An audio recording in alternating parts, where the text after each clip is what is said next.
Hi this is Ashmat Rasool, welcome to my YouTube channel HR science quiz. और हम लोग question under gravity का एक नया क्वेश्चन लेके आए हैं। A ball is drop from the height it takes time t1 to fall through the first half of the height and time t2 to fall through the second half of the time. Find the ratio t1 t2। कह रहा है सवाल कि मान लो अगर अब एक ball को एक हाइट से गिराते हैं, ठीक है, अगर ये एक बॉल को यहाँ से ड्रॉप करते हैं, तो अगर हम बॉल को यहाँ से ड्रॉप करते हैं तो वो पहले बॉल आधा गिरता है यानी कि h/2 गिरता है और उसमें समय लेता है t1, और फिर आधा गिरता है h/2 तो उसमें समय लेता है यहां से फिर सेकंड में t2। तो आपको बताना है कि t1 और t2 का रेशियो क्या है। तो देखो, अगर हमको t1 निकालना है यहां से यहां, तो हम लोग मोशन ऑफ अंडर ग्रेविटी में पढ़े हैं कि जब किसी बॉल को ऊपर से ड्रॉप कराया जाता है तो फॉर्मूला क्या होता है 2h/g। तो यहाँ लिखेंगे 2 क्योंकि ये आधा गिरा है तो यहाँ h का वैल्यू रखाएगा h/2/g।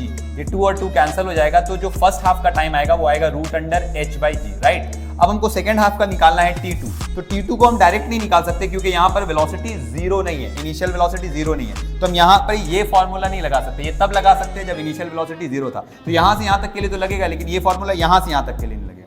तो हम लोग को क्या करना चाहिए, हम लोग को निकालना चाहिए एक और टाइम t3 निकालेंगे t2 निकालने से पहले। पूरा यहां से बॉल का यहां तक गिरने का समय तो निकाल सकते हैं क्योंकि यहां पर इनिशियल वेलोसिटी क्या है, जीरो है। तो यहां से पूरा यहां गिरने का जो टाइम होगा वो होगा √2h/g। जब मेरे को यहां से यहां तक निकलने का टाइम पता चल गया और यहां से पूरा यहां गिरने का टाइम पता चल गया, तो जाहिर है कि हम यहां से यहां तक का टाइम निकाल लेंगे। यानी जो मेरा t2 होगा वो t3 माइनस t1 होगा, and that is √2h/g minus √h/g। ये मेरा t2 आ जाएगा √h/g under bracket √2 - 1। Now t1 upon t2 क्या आ जाएगा, तो t1 जो था मेरा √h/g था और जो t2 है वो √h/g अंडर ब्रैकेट √2 - 1 है। ये h/g और h/g कैंसिल हो जाएगा, तो आंसर आएगा 1/√2 - 1 and the answer is C, I guess 1/√2 - 1। Answer is C।